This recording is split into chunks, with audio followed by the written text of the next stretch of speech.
Hello दोस्तों, स्वागत है एक बार फिर से आपका अपने यूट्यूब चैनल पे। तो देखिए, आज हम क्लास टेंथ का चैप्टर नंबर 1 हम स्टार्ट करने वाले हैं, रियल नंबर। ठीक है। तो देखिए, रियल नंबर को पढ़ने से पहले लास्ट क्लासेज में हमने जो नंबर्स का जो इंट्रोडक्शन किया था वो एक बार फिर से रिपीट कर लेते हैं ताकि नंबर्स के बारे में हमें पूरी जानकारी हो जाए। तो देखिए, सबसे पहले हम पढ़ेंगे नेचुरल नंबर के बारे में, जिसको हिंदी में बोलते हैं प्राकृत संख्या। और ये हमारा कोर्स का जो मोड रहेगा वो हिंदी और इंग्लिश दोनों मीडियम में रहेगा, तो आपको वीडियो लास्ट तक जरूर देखनी है। देखिए, सबसे पहले हमारा है नेचुरल नंबर यानी प्राकृत संख्या, जिन्हें हम बोलते हैं काउंटिंग नंबर। अभी देखिए, हमारे जो काउंटिंग नंबर है वो हम देखेंगे कौन से नंबर होते हैं। देखिए, नेचुरल नंबर के अंदर हम लेते हैं काउंटिंग नंबर।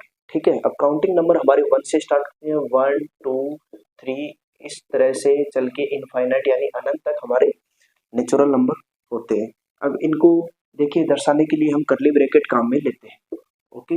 डिनोट करेंगे कैपिटल एन से। नेचुरल नंबर हमारे पास कौन से होते हैं? जो भी काउंटिंग नंबर होंगे वो सारे के सारे हमारे पास नेचुरल नंबर होंगे, 1 2 3 और इनफाइनाइट तक हमको लिखते हैं। अब देखिए, सेकंड नंबर हमारा आता है होल नंबर, यानी इसको हिंदी में बोलते हैं पूर्ण संख्या। अब ये पूर्ण संख्या कौन सी होती है? देखिए, काउंटिंग नंबर में हमने जीरो को ऐड नहीं किया, तो आपको इसमें क्या याद रखना है कि काउंटिंग नंबर तो आएंगे पूरे के पूरे। ठीक है। काउंटिंग नंबर प्लस इसमें एडेड क्या कर देंगे? हम जीरो जीरो को ऐड कर देंगे, यानी नेचुरल नंबर में हम ऐड कर देंगे जीरो को, तो वो हमारे पास होल नंबर आ जाएंगे। यहाँ से इसको कैपिटल डब्ल्यू से हम डिनोट करते हैं। यहाँ से हमारे पास कर्ली ब्रैकेट में आ जाएगा 0 1 2 ऐसे इनफाइनाइट तक हमारा इसमें आ जाएगा। ठीक है। तो ये हमारे हो गए होल नंबर, यानी काउंटिंग नंबर में हम जीरो ऐड कर देंगे, या फिर समझो नेचुरल नंबर में जीरो ऐड कर दिया तो हमारे पास होल नंबर मिल जाते हैं। तो इतना आप नोट कीजिए। इसके बाद हम देखते हैं इंटीजर्स नंबर क्या होते हैं। अब देखिए, थर्ड हमारे पास आता है इंटीजर नंबर कौन से होते हैं। इंटीजर नंबर को हम जेड से डिनोट करते हैं। ठीक है। अब हिंदी में इसको बोलते हैं पूर्णांक संख्या। जो भी हिंदी मीडियम के स्टूडेंट हमारे वो समझेंगे पूर्णांक संख्या से। अब देखिए, इंटीजर नंबर कौन से होते हैं? देखिए, कलेक्शन ऑफ होल नंबर। ठीक है, यानी सारे के सारे whole number and their negative. यहाँ से आप क्या समझे? देखिए, इंटीजर नंबर कौन से होते हैं कि कलेक्शन ऑफ होल नंबर, ये कि होल नंबर तो पूरे के पूरे आएंगे हमारे पास, जीरो से स्टार्ट होके अनंत तक चलेंगे वो। अब इनके नेगेटिव अगर हम इसमें ऐड कर देंगे तो हमारे पास आ जाएगा इंटीजर नंबर। यानी इंटीजर नंबर को या तो आई से डिनोट करो या फिर कैपिटल जेड से, तो इसमें क्या आ जाएगा? Curly bracket. अब देखो, होल नंबर जीरो से लेके 1 2 3 4 तक चले अपन, पॉजिटिव में किधर? 4 की साइड तक चले, राइट राइट साइड में। अब लेफ्ट साइड में कितना आएंगे? -1 -2 -3 और -4, यानी जितना प्लस में चलेंगे उतना ही हम नेगेटिव में इनको देखेंगे। तो इस प्रकार के नंबर को हम क्या बोलते हैं? पूर्णांक संख्या या फिर इंटीजर नंबर। ठीक है। Collection of whole number and their negative और कॉल्ड इंटीजर्स नंबर। ओके। तो ये तीन आप नोट कर लीजिए। उसके बाद हम देखते हैं प्राइम नंबर देखेंगे, उसके बाद rational number, irrational number, and फिर हम लास्ट में डिस्कशन करेंगे रियल नंबर का, जो हमारा चैप्टर होगा। अब देखिए, 4 नंबर पे हम बात करने वाले हैं प्राइम नंबर की। ठीक है। प्राइम नंबर को हम हिंदी में बोलते हैं अभाज्य संख्या। अभाज्य संख्या। अब देखिए, प्राइम नंबर वे नंबर होते हैं जिनके एग्जैक्ट है ना 2 फैक्टर होंगे। 2 फैक्टर होंगे। अब 2 फैक्टर कौन से होंगे? देखिए, एक तो 1 होगा एंड एक खुद नंबर होगा, यानी इटसेल्फ, नंबर ऑफ इटसेल्फ। अब देखिए, इसमें अगर हिंदी में समझे, अभाज्य संख्या का मतलब होता है कि जो फैक्टर करते हैं ना, हम गुणनखंड करते हैं, वो या तो 1 होगा या फिर वो जो खुद नंबर है ना वो का वही फैक्टर होगा। जैसे हम 2 लिखते हैं। ठीक है।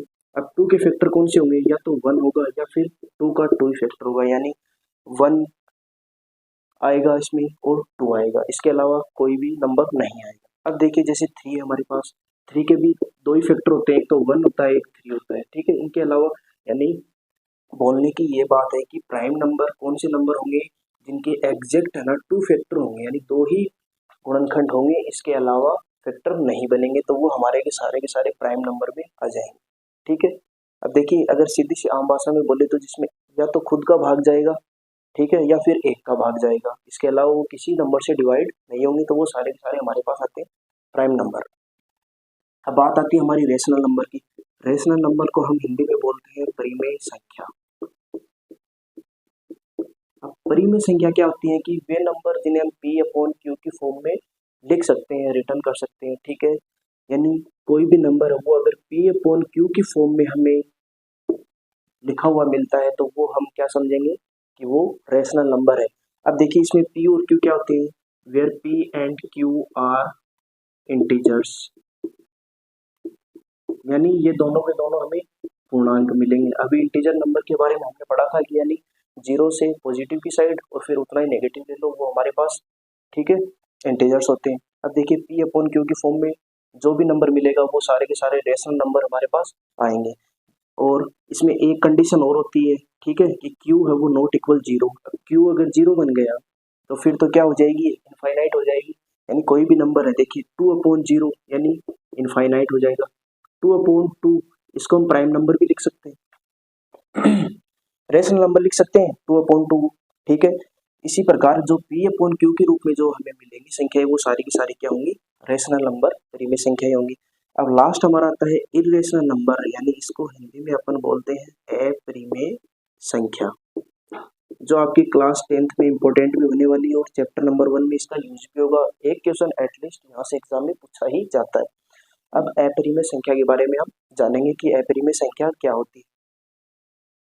देखिए हमारा नेक्स्ट नंबर जो होने वाला है वो है इरेशनल नंबर, अपरिमेय संख्या। देखिए इससे पहले हमने परिमेय संख्या पढ़ा है जिन्हें पी अपॉन क्यू की फॉर्म में रिटर्न कर सकते हैं, वो हमारे पास क्या हो जाएंगी, रेशनल नंबर। जहां पी और क्यू क्या थे, दो इंटीजर्स यानी पूर्णांक थे, और Q not equal to zero, ये कंडीशन हमें सेटिस्फाई होनी चाहिए, तभी वो नंबर परिमेय संख्या कहलाएगी। अब देखिए इरेशनल नंबर यानी अपरिमेय संख्या कौन सी होती है।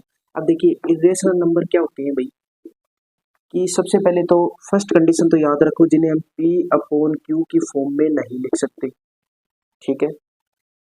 पी अपॉन क्यू की फॉर्म में नहीं लिख सकते, यहाँ भी क्यू नॉट इक्वल जीरो, ये कंडीशन यहाँ पे भी सेटिस्फाई होती है, ठीक है। The number which can not be express in P upon Q, okay, तो वो हमारे पास क्या होगा, इरेशनल नंबर होगा। अब फर्स्ट कंडीशन ये अप्लाई होगी, सेकंड कंडीशन अप्लाई होगी कि इसमें कौन से नंबर आएंगे, कि नॉन टर्मिनेटिंग, ठीक है। नॉन टर्मिनेटिंग वाले नंबर यानी अशांत आवर्ती, यानी डेसिमल के बाद चलते ही रहते हैं, यानी उसमें पूरा पूरा डिवाइड नहीं हो पाता है, तो डेसिमल के बाद वो नंबर रिपीट होते रहते हैं, यानी non terminating and non recurring, ये सारे के सारे हमारे पास कौन से आएंगे, इरेशनल नंबर में। और सबसे याद रखने वाली बात है, हमारे पास जो भी रूट्स में अंडर रूट में जो भी संख्या आएंगी ना, इनका पूरा पूरा हम रूट फाइंड आउट नहीं कर सकते, वो सारे के सारे इरेशनल नंबर में आएंगे। जैसे हमारे पास √3 हो गया, √5 हो गया, ठीक है, और 1.2235 यानी नॉन टर्मिनेटिंग नॉन रिकरिंग, ये सारे के सारे नंबर हमारे इरेशनल नंबर में आएंगे। सबसे पहले वाली हमारी शर्त रहेगी कि पी अपॉन क्यू की फॉर्म में उन्हें नहीं लिख सकते, ठीक है। दूसरा हमारे पास नॉन टर्मिनेटिंग यानी अशांत आवर्ती वाली, अशांत दशमलव संख्या वाली जो भी संख्या हमारे पास आएंगी ना, वो सारी की सारी इरेशनल नंबर यानी जिन्हें पी अपॉन क्यू की फॉर्म में डिवाइड नहीं कर सकते। अंडर रूट वाली जो संख्या आएंगी वो अपरिमेय संख्या हमारी होंगी। अब देखिए सभी नंबर्स की बात होने के बाद हम पहुंचते हैं चैप्टर के नाम पे। चैप्टर का हमारा नाम क्या है, रियल नंबर। अब देखेंगे रियल नंबर की कहानी क्या है। सबसे पहले हमने ये नंबर्स के बारे में जो भी रिकेप था वो हमने कर लिया, अब हम जानेंगे कि रियल नंबर क्या होते हैं। देखिए अब देखिए हम जानेंगे कि हमारे पास रियल नंबर कौन से होते हैं, यानी रियल नंबर को हिंदी में क्या बोलते हैं, वास्तविक संख्या। रिप्रेजेंट आर से हम इसको रिप्रेजेंट करते हैं। अब देखिए इसकी डेफिनेशन हमारे पास होने वाली है, collection of all rational and irrational number, यानी सारी की सारी जितनी भी परिमेय संख्या अपरिमेय संख्या उनका समूह है, यानी टोटल सभी को शामिल कर ले तो हमारे पास क्या आ जाएगा, रियल नंबर आ जाएगा। यानी आपको ध्यान में रखना है कि जितने भी सारे नंबर है ना वो सारे के सारे रियल नंबर पे हमारे पास आ जाएंगे, ठीक है। रेशनल जिन्हें हम पी अपॉन क्यू की फॉर्म में लिख सकते हैं, ठीक है। इरेशनल नंबर कौन से होते हैं, जो non recurring non terminating under root के अंदर जितनी भी सारी सारी संख्या होती है वो इरेशनल नंबर होता है, जिनका परफेक्ट स्क्वायर रूट नहीं निकलता है, ठीक है। अब इसके एग्जांपल अगर हम देखें तो -1 हो गया, जैसे 0 हो गया, मिक्स्ड फ्रैक्शन आ जाएंगी, ठीक है, 1/2, ठीक है, एटसेट्रा। फिर अंडर रूट में अंडर रूट वाली आ जाएंगी, फिर नॉन टर्मिनेटिंग वाली संख्या आ जाएंगी। तो इस प्रकार जो हमारे पास कलेक्शन हो गया कि रेशनल और इरेशनल नंबर का, जो भी हमारे पास कलेक्शन हो गया वो सारा का सारा रियल नंबर में हम ऐड करने वाले हैं। तो ये आज का हमारा इंट्रो था चैप्टर नंबर 1 का, रियल नंबर का। आज हमने सारे के सारे नंबर्स के बारे में इंट्रो कर लिया है। कल से अपन यानी नेक्स्ट वीडियो में सारे के सारे एनसीईआरटी के एग्जाम्पल है वो हम करने वाले हैं, और उसके बाद हम एक्सरसाइज क्वेश्चन करेंगे। ठीक है, अगर वीडियो पसंद आए तो एक लाइक जरूर करना। Thank you.